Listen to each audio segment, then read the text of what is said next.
Hello, my name is Benjamin Hart. I'm an American attorney and the Managing Director of Integrity Legal here in Bangkok, Thailand. As the title of this video suggests, we're discussing the 4-to-1 Thai employee to foreign employee ratio on companies with respect to business visas. For those who are unaware of what this is, and we've done other videos on this channel describing this, there is a currently required ratio for maintaining business visa status in Thailand. It's 4 Thai employees to every 1 foreign employee. And I often get folks that try to dispute this. They say, well, that's an immigration requirement or that's a labor requirement.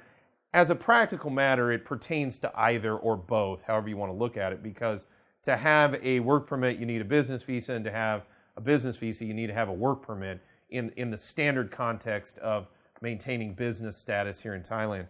But more to the point in this video, there recently has been an announcement, and it's been officially announced and promulgated by the cabinet here in Thailand, or at least in principle, that they are trying to bring online certain visa categories for so-called high net worth folks. They're trying to attract wealthy expats.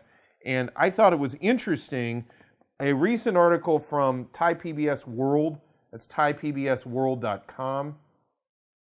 Article is titled, "Several Incentives Approved to Attract Long-Staying Foreign Investors, Wealthy Foreigners." And buried in here, I've gone over a lot of this, talking about the possibility of getting rid of 90-day reporting, possibility of, long stay visas, 10-year visas, and we've talked about these. There are high financial criteria associated with this. But in this article, and this was just noted, and it didn't seem to me to be connected overly with the overall framework specifically. There was this excerpt, quoting directly, the requirement that 4 Thai nationals will have to be employed for every foreigner hired will also be lifted, he added.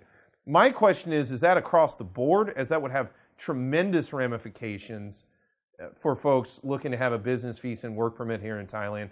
It remains to be seen. Now, understand, if it only applies to these newly created visa categories, this isn't going to be an overly broadly applied benefit to many foreigners here in Thailand.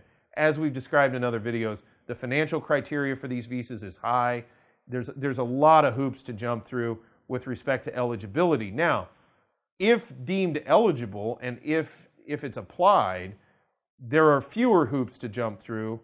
For example, presumably fewer hoops to jump through. For example, this 4-to-1 ratio. So we will definitely keep folks updated on this channel as the situation evolves.